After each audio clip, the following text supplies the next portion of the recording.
ನೋಡಿ, ಹಸು ಶೆಡ್ ಮಾಡಿಸ್ತಾ ಇದ್ದೀವಿ. ಹಸು ಶೆಡ್ಡು ನಮ್ಮದು ನೋಡಿ ಈ ಥರ ಬಂದಿದೆ. ನಾನು ಆ್ಯಕ್ಚುಲಿ ಹಸು ಶೆಡ್ ಮಾಡಿಸಿರೋದು 21 ಅಡಿ ಅಗಲ ಇದೆ. 21 ಅಡಿ ಅಗಲ ಬರುತ್ತೆ. ತಿರ್ಗಾ ಉದ್ದ ಬಂದ್ಬಿಟ್ಟು ನಿಮಗೆ ಟೋಟಲಿ 100 ಅಡಿ ಬರುತ್ತೆ. 100 ಅಡಿ ಉದ್ದ, 21 ಅಡಿ ಅಗಲ ಮಾಡಿಸಿದ್ದೀನಿ. ನೋಡಿ ಈ ಥರ ಬಂದಿದೆ ನಮ್ಮದು ಹಸು ಶೆಡ್ಡು. ನೋಡಿ, ಇವು ಆ್ಯಂಗಲ್ಗಳು ಒಂದು ಆ್ಯಂಗಲ್ಗಿಂತ ಒಂದು ಆ್ಯಂಗಲ್ಲು 10 ಅಡಿ ಉದ್ದಕ್ಕೆ ಹಾಕ್ಸಿದ್ದೀನಿ. ಇದು ಪಿಲ್ಲರುಗಳು ಮತ್ತು ತಿರ್ಗಾ ಮತ್ತು 10 ಅಡಿಗೆ ಒಂದೊಂದು ಪರ್ಲೈನ್ ಹೇಳ್ಕೊಂಡಿದ್ದಾರೆ. ಸೇಮ್ ಒಂದು 10 ಅಡಿಗೆ ಒಂದು ಆ್ಯಂಗಲ್ ಹೆಂಗೆ ಹೇಳ್ಕೊಂಡಿದ್ದಾರೋ ಸೊ ಅದೇ ಥರ 10 ಅಡಿಗೆ ಒಂದೊಂದು ಪರ್ಲೈನ್ ಹೇಳ್ಕೊಂಡಿದ್ದಾರೆ. ಫಸ್ಟು ಇವನ್ನ ಕಂಬಿಗಳೆಲ್ಲ ತಂದ್ಬಿಟ್ಟು ಇವಕ್ಕೆ ನಾವು ಆ್ಯಕ್ಚುಲಿ ಶೆಡ್ಡಿಗೆ ಮಾಡಿಸ್ತಾ ಇರೋದ್ರಿಂದ ಯಾವುದೇ ಒಂದು ಕಂಬಿ ವರ್ಕ್ ಮಾಡ್ತಾರೆ ಅಂದರೆ ಸೊ ಅದಕ್ಕೆ ಫಸ್ಟು ಇದನ್ನು ಮಾಡ್ಕೊತಾರೆ, ಏನೋ ಪೇಂಟಿಂಗು, ಪ್ರೇಮರ್ ಹೊಡ್ಕೊಂಡಿದ್ದಾರೆ ಪ್ರತಿಯೊಂದು ಆ್ಯಂಗಲ್ಗಳಿಗೂ. ಆ್ಯಕ್ಚುಲಿ ಆ್ಯಂಗಲ್ಗಳಿಗೆ ಪ್ರೇಮರ್ ಹೊಡ್ಕೊಡೋ ಇಂಟೆನ್ಷನ್ ಏನಂದರೆ ತುಕ್ಕಿಡಿಯೋದಿಲ್ಲ ಮತ್ತು ತಿರ್ಗಾ ಜಾಸ್ತಿ ಲೈಫ್ ಬರುತ್ತೆ. ನಾವು ಆ್ಯಕ್ಚುಲಿ ಹಸುವಿನ ಶೆಡ್ಗೆ ಮಾಡಿಸ್ತಾ ಇರೋದ್ರಿಂದ ಸೊ ಗಂಜಲ ಅದೆಲ್ಲ ಖಾರ ಇರುತ್ತಲ್ವ ಮತ್ತು ಸಗಣಿ ಎಲ್ಲ ಬೀಳ್ತು ಅಂದರೆ ಬೇಗ ತುಕ್ಕಿಡಿದು ವೀಕ್ ಆಗ್ಬಿಟ್ಟು ಕಟ್ಟಾಗೋ ಚಾನ್ಸಸ್ ಜಾಸ್ತಿ ಇರುತ್ತೆ. ಇವಾಗ ಆ್ಯಕ್ಚುಲಿ ಪ್ರೈಮರ್ ಹೊಡ್ಸಿದ್ದೀನಿ. ಇನ್ನೂ ಒಂದು ಕೋಟು ನಾವು ಪೇಂಟಿಂಗು ಕೂಡ ಮಾಡಿಸ್ಬೇಕು ನೀಟಾಗಿ.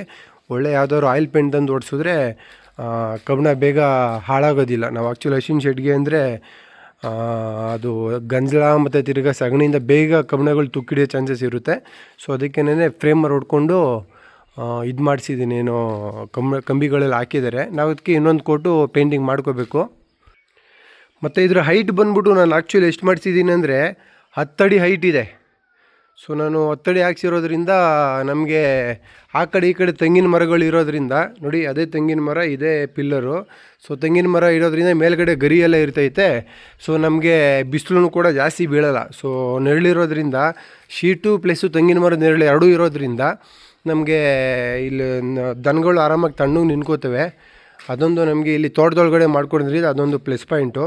ನಾನು ನೋಡಿ ಈ ಶೀಟ್ಗಳು UPVC ಶೀಟ್ಸ್ ಹಾಕ್ಸಿದ್ದೀನಿ. ಇದು ಸೇಮ್ ಹಂಚ್ ಥರನೇ ಬರುತ್ತೆ. ಇದು ನಾನು ಯಾಕೆ ಇದನ್ನೇ ಹಾಕ್ಸಿದೆ ಅಂದರೆ ಇವು ತುಕ್ಕಿಡೋದಿಲ್ಲ. ಆ್ಯಕ್ಚುಲಿ ಸ್ವಲ್ಪ ಕಾಸ್ಟ್ಲಿ ಬೀಳ್ತೈತೆ ಇದು. ನಾನು ತಗಡು ಶೀಟ್ ಹಾಕ್ಸ್ಕೊಳ್ಳೋಂದ್ರೆ ಅದು ಸ್ವಲ್ಪ ಕಮ್ಮಿ ಬೀಳೋದು, ಅದನ್ನು ಕೂಡ ಸೇಫ್ಟಿ ಇರೋದು, ಕಮ್ಮಿ ಬೀಳೋದು ಮಳೆಗೆ. ಮತ್ತು ಮೇಲ್ಗಡೆ ನೋಡಿ ತೆಂಗಿನ ಗರಿಗಳಿದ್ದಾವೆ.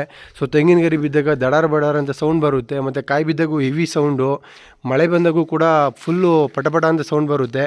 ಇದು ಸ್ವಲ್ಪ ನಾಯ್ಸ್ನ ಅವಾಯ್ಡ್ ಮಾಡುತ್ತೆ, ಅಂದರೆ ಸೌಂಡ್ ಜಾಸ್ತಿ ಬರೋಲ್ಲ ಮತ್ತು ತಿರ್ಗಾ ಲೈಫ್ ಜಾಸ್ತಿ ಬರೋದ್ರಿಂದ ಇದು ಬಿಸಿಲು ಏನು ಮೇಲ್ಗಡೆ ಎಲ್ಲ ತೆಂಗಿನ ಗರಿಗಳೇ ತಡೀತಾವಲ್ಲ, ಅದರಿಂದ ನಾನು ಏನು ಮಾಡಿದ್ದೀನಿ, ಈ UPVC ಶೀಟ್ಸ್ಗಳನ್ನ ಹಾಕ್ಕೊಂಡಿದ್ದೀನಿ. ನೀಟಾಗಿ ಬಂದೈತೆ ನೋಡಿ, ಈ ಥರ ಬಂದೈತೆ ನಮ್ಮದು ಹಸಿಂದು ಶೆಡ್ಡು. ಇನ್ನು ನಿಮಗೆ ಇದ್ರದ್ದು ನಾನು ಆ್ಯಕ್ಚುಲಿ ಹೈಟೆಕ್ಸು ಅಂದರೆ ಸ್ವಲ್ಪ ಚೆನ್ನಾಗಿ ನೀಟಾಗಿ ಮಾಡಿಸ್ತಾಯಿದ್ದೀನಿ, ಎಲ್ಲ ಫುಲ್ ಸಿಸ್ಟಮೆಟಿಕ್ಕಾಗಿ. ಸೊ ಇದ್ರದ್ದನ್ನ ಇನ್ನೊಂದು ವೀಡಿಯೋ ಮಾಡ್ತೀನಿ. ಈಗ ಸದ್ಯಕ್ಕೆ ನೋಡಿ ಇಷ್ಟು ಬಂದೈತೆ, ಇಷ್ಟಕ್ಕೆ ಏನೇನು ಯಾವ ಥರ ಮಾಡಿದ್ದೀನಿ ಅಂದ್ಬಿಟ್ಟು ಇದೊಂದು ವೀಡಿಯೋ ಮಾಡಿದ್ದೀನಿ. ಸೊ ಮುಂದಕ್ಕೆ ಇಲ್ಲೆಲ್ಲ ನೋಡಿ ಗೊಂತುಗಳು ಬರ್ತವೆ ಮತ್ತು ತಿರ್ಗಾ ಇದಕ್ಕೆ ಫುಲ್ ಕಾಂಕ್ರೀಟ್ ಬರುತ್ತೆ. ಕಾಂಕ್ರೀಟ್ ಆದಮೇಲೆ ಇಲ್ಲಿ ಗೊಂತುಗಳು ಮತ್ತು ತಿರ್ಗಾ ಹಸು ಕಟ್ಟಾಕೋಕ್ಕೆ ಅದೆಲ್ಲ ನೀಟಾಗಿ ಫುಲ್ಲು 21 ಅಡಿ ಅಗಲ ಮತ್ತು 100 ಅಡಿ ಉದ್ದಕ್ಕೆ ಎಷ್ಟು ಬೀಳ್ತು ಖರ್ಚು ವೆಚ್ಚ, ಎಷ್ಟು ರೂಪಾಯಿನಲ್ಲಿ ಇದು ಮಾಡ್ಬೋದು ಅನ್ನೋದು ವೀಡಿಯೋನ ನಾನು ನೆಕ್ಸ್ಟು ಇನ್ನೊಂದು ವೀಡಿಯೋ ಮಾಡ್ತೀನಿ. ಇದು ಜಸ್ಟ್ ಒಂದು ಇಷ್ಟು ಪ್ರೋಸೆಸ್ ಆಗಿದೆಯಲ್ಲ ಇದ್ರದ್ದು ಒಂದು ವೀಡಿಯೋ ನೋಡಿ. ಈ ಥರ ಬಂದಿದೆ ನೋಡಿ. ಕಾಂಕ್ರೀಟ್ ಹಾಕ್ಕೊಂಡಿದ್ದೀವಿ. ಆ್ಯಕ್ಚುಲಿ ಕಾಂಕ್ರೀಟ್ಗಳಿಗೆ ಚೆನ್ನಾಗಿ ನೀವು ಅದನ್ನು ಕ್ಯೂರಿಂಗ್ ಮಾಡಿದ್ರೆ ಶೇಕ್ ಬರೋಲ್ಲ. ಇಲ್ಲ ಅಂದರೆ ಸ್ವಲ್ಪ ಶೇಕ್ ಬಂತು ಅಂದರೆ ಸಣ್ಣ ಪುಟ್ಟ ಗಾಳಿ ಬೀಸಿದಾಗೆಲ್ಲ ಶೆಡ್ ಅಲ್ಲಾಡ್ತಾನೆ ಇರುತ್ತೆ. ಸೊ ಸ್ವಲ್ಪ ಹಾಳಕ್ಕೆ ನಿನ್ಸ್ಕೊಂಡು ನಾವು ಆ್ಯಕ್ಚುಲಿ 2.5 ಅಡಿ ಹಾಳ ನಿನ್ಸ್ಕೊಂಡಿದ್ದೀವಿ ಇದು ಪಿಲ್ಲರ್ಗಳನ್ನ ಕೆಳಗಡೆಗೆ. ಸೊ ನಾನು ಈಗ ತಾನೇ ಜಸ್ಟು ನೀರು ಹಾಕಿದ್ದೀನಿ ಕ್ಯೂರಿಂಗಿಗೆ. ನೀಟಾಗಿ ಕ್ಯೂರಿಂಗ್ ಆಗ್ತಿದೆ. ಚೆನ್ನಾಗಿ ಕ್ಯೂರಿಂಗ್ ಮಾಡ್ಕೊಳ್ಳಿ, ಅದು ನಿಮಗೆ ಶೇಕ್ ಬರೋಲ್ಲ. ಸೊ ನೀಟಾಗಿ ಗಟ್ಟಿಯಾಗಿ ನಿನ್ಕೋತೈತೆ, ಪ್ರಾಬ್ಲಮ್ ಇರೋಲ್ಲ. ಅದೊಂದು ಪಾಯಿಂಟ್ಸ್ನ ನೀವು ಮೈಂಡಲ್ಲಿ ಇಟ್ಕೋಬೇಕು. ಇದು ಇಲ್ಲಿಂದ ಆ ಪಿಲ್ಲರ್ಗೆ 10 ಅಡಿ ಇರೋದ್ರಿಂದ ನಾನು ಯಾವ ಥರ ಮಾಡ್ಕೊತಾ ಇದ್ದೀನಿ ಅಂದರೆ 5 ಅಡಿಗೆ ಒಂದೊಂದು ಹಸು ಕಟ್ಟೋ ಥರ ಮಾಡ್ಕೊತಾ ಇದ್ದೀನಿ. ಸೊ ಟೋಟಲ್ಲು ನಾನು ಈ ಇದರಲ್ಲಿ ಶೆಡ್ಡಲ್ಲಿ ಎಷ್ಟು ಹಸು ಕಟ್ಬೋದು ಅಂದರೆ ಈ ಕಡೆಗೆ ನೋಡಿ 2 ಪೋರ್ಷನ್ ಮಾಡ್ಕೊತೀನಿ. ಹಿಂಗಿದೆಯಲ್ಲ 2 ಪೋರ್ಷನ್ ಮಾಡ್ಕೊತೀನಿ, ಈ ಕಡೆಗೆ ಒಂದು ಪೋರ್ಷನು, ಈ ಕಡೆಗೆ ಒಂದು ಪೋರ್ಷನ್ನು. ಸೊ ನಾವು ಟೋಟಲಿ ಎಷ್ಟು ಹಸು ಕಟ್ಬೋದು ಅಂದರೆ ಇದು ನೋಡಿ ಎಷ್ಟು ಗ್ಯಾಪ್ ಇದೆ ಅಂದರೆ ನೋಡಿ, ಈ ಥರ ಒಂದು ಕಂಬಿಯಿಂದ ಇನ್ನೊಂದು ಕಂಬಿಗೆ 10 ಗ್ಯಾಪ್ ಇದೆ. 1 2 3 4 5 6 7 8 9 10 ಗ್ಯಾಪ್ ಇದೆ. ಸೊ 10 ಗ್ಯಾಪಲ್ಲಿ 2 ಹಸು ಕೊಟ್ಬೋದು. ಒಂದು ಗ್ಯಾಪಲ್ಲಿ ಅಂದರೆ ಈ ಕಡೆಗೆ 20 ಹಸು, ಈ ಕಡೆಗೆ 20 ಹಸು ಮಾಡ್ಕೋಬೋದು. ಆರಾಮಾಗಿ 40 ಹಸುನ ಕಟ್ಕೊಬೋದು. ಅದರಲ್ಲಿ ಒಂದು ಲಾಸ್ಟು ಒಂದು 4 1 2 3 ಗ್ಯಾಪಷ್ಟು ಕರುಗಳನ್ನ ಕಟ್ಕೊಳ್ಳೋಕ್ಕೆ ನಾವು ಸ್ಪೇಸ್ ಮಾಡ್ಕೊಂಡ್ರೂ ಇನ್ನು ಈ ಕಡೆಗೆ ಫುಲ್ಲು ನಾವು ಹಸುಗಳನ್ನ ಕಟ್ಕೊಬೋದು. ನೋಡಿ ಈ ಥರ ಬಂದಿದೆ ನಮ್ಮ ಶೆಡ್ಡು. ನಾನು ಅದೇ ಹೇಳಿದ್ನಲ್ಲ, ಫುಲ್ಲು ಟೋಟಲಿ ಕಂಪ್ಲೀಟ್ ಆದಮೇಲೆ ಇನ್ನೊಂದು ವೀಡಿಯೋ ಮಾಡಾಕ್ತೀನಿ. ಎಷ್ಟೆಷ್ಟು ಖರ್ಚು ಬೀಳ್ತು, ಯಾವ್ಯಾವ ಥರ ಸಿಸ್ಟಮೆಟಿಕ್ಕಾಗಿ ಮಾಡ್ಕೊಂಡಿದ್ದೀನಿ, ನೀರು ಕುಡಿಯೋದಕ್ಕೆ, ನೀರು ಕುಡಿಸೋದಕ್ಕೆ ಹಸುಗಳಿಗೆ, ಮತ್ತು ಗೊಂದಗಳನ್ನೆಲ್ಲ ಯಾವ್ಯಾವ ಥರ ಮಾಡ್ಕೊಂಡಿದ್ದೀನಿ. ಸೊ ಅದ್ರ ರಿಲೇಟೆಡು ನಾನು ನಿಮಗೆ ಫುಲ್ ವೀಡಿಯೋನ ಮಾಡಾಕ್ತೀನಿ. ಇದು ಜಸ್ಟ್ ಇಷ್ಟು ಪ್ರೋಸೆಸ್ ಆಗಿದೆಯಲ್ವಾ, ಇದ್ರ ಬಗ್ಗೆ ಒಂದು ವೀಡಿಯೋ, ಸ್ಮಾಲ್ ವೀಡಿಯೋ ಮಾಡಬೇಕನ್ನಿಸ್ತು, ಅದಕ್ಕೆ ಮಾಡಿದ್ದೀನಿ. ಸೊ ಆಲ್ಮೋಸ್ಟು ಹಸುಗೆ ಏನಾದ್ರು ಶೆಡ್ ಮಾಡಬೇಕು ಅಂತ ಅಂದ್ಕೊಂಡಿರೋರು, ನೀವು ಯಾವ ಥರ ಅದನ್ನು ಕಟ್ಕೊಬೇಕು ಅಂದರೆ ಶೆಡ್ನ ನೋಡಿ, ಈ ಥರ ಸ್ವಲ್ಪ ಹೈಟ್ ಮಾಡಿಸ್ಕೊಳ್ಳಿ. ಹೈಟ್ ಮಾಡಿಸ್ಕೊಂಡು ಯಾಕೆ ಇಷ್ಟೊಂಥರ 10 ಅಡಿ ಹೈಟ್ ಯಾಕೆ ಅಂತ ನಿಮ್ಗೆ ಅನಿಸ್ಬೋದು. ಆ್ಯಕ್ಚುಲಿ ನನಗೂ 10 ಅಡಿ ಹೈಟು ಬೇಡ ಅಂತ ಅನಿಸ್ತು. ಆಮೇಲೆ ಯೋಚನೆ ಮಾಡಿದ್ದಕ್ಕೆ ಇವಾಗ ಹೆಂಗಿರಬೇಕು ಅಂದರೆ ನೋಡಿ, ಹಿಂಗೆ ಪೂರ್ವದಿಂದ ಬಂದ ಗಾಳಿ ಪಶ್ಚಿಮಕ್ಕೆ ನೀಟಾಗಿ ಗಾಳಿ ಬೀಸ್ಬಿಡ್ಬೇಕು. ಸೊ ಹಿಂಗೆ ಉತ್ತರದಿಂದ ಬಂದಿದ್ದು ದಕ್ಷಿಣಕ್ಕೆ ಗಾಳಿ ಬೀಸ್ಬಿಡ್ಬೇಕು. ಸೊ ಆ ಥರ ಇತ್ತು ಅಂದರೆ ಮೇಲ್ಗಡೆ ನಿಮಗೆ ಗಾಳಿ ನೀಟಾಗಿ ಆಡ್ತಾಯಿತ್ತು ಅಂದರೆ ಹಸುಗಳಿಗೆ ಯಾವ ಥರದ್ದು ರೋಗ ಬರೋಲ್ಲ. ಮತ್ತು ತಿರ್ಗಾ ಹಸುಗಳು ತುಂಬ ಹೆಲ್ತಿಯಾಗಿರ್ತವೆ. ಒಳ್ಳೆ ಗಾಳಿ ವಾತಾವರಣ ಬೆಳಕಲ್ಲಿತ್ತು ಅಂದರೆ ದನಿನಟ್ಟಿ, ಸೊ ನಿಮಗೆ ಯಾವುದೇ ಥರದ್ದು ರೋಗಗಳು ಬರೋಲ್ಲ. ಒಂದಸಿಂದ ಒಂದಸಿಗೆ ಆ ಥರ ಏನಾದರೂ ಸಾಂಕ್ರಾಮಿಕ ರೋಗಗಳಿದ್ದರೆ.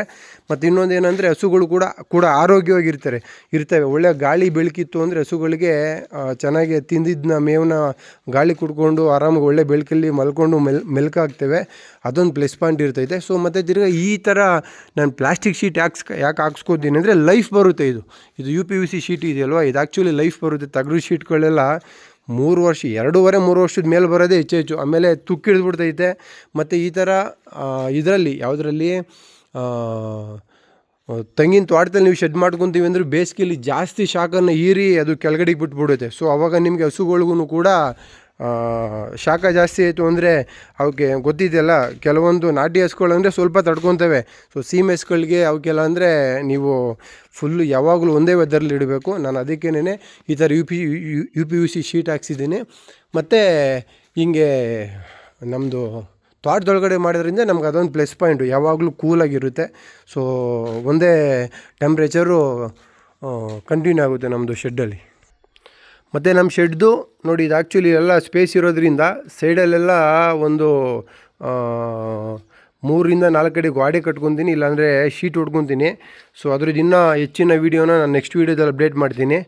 ಸೊ ಇನ್ನೂ ಏನಾದ್ರೂ ಇದ್ರ ಬಗ್ಗೆ ಹೆಚ್ಚಿನ ವೀಡಿಯೋ ಬೇಕು ಅಂದರೆ, ಎಷ್ಟೆಷ್ಟು ಬೀಳ್ತು ಅಂತ ನಿಮ್ಗೆ ಏನಾದ್ರೂ ಇನ್ಫಾರ್ಮೇಷನ್ ಎಲ್ಲ ಬೇಕು ಅಂದರೆ ನಮ್ಮದು ಯೂಟ್ಯೂಬ್ ಚಾನಲ್ ಇದೆ, ಮತ್ತು ತಿರ್ಗಿ ನಮ್ಮದು ಫೇಸ್ಬುಕ್ ಪೇಜ್ ಇದೆ, ಇನ್ಸ್ಟಾಗ್ರಾಮ್ ಪೇಜ್ ಇದೆ.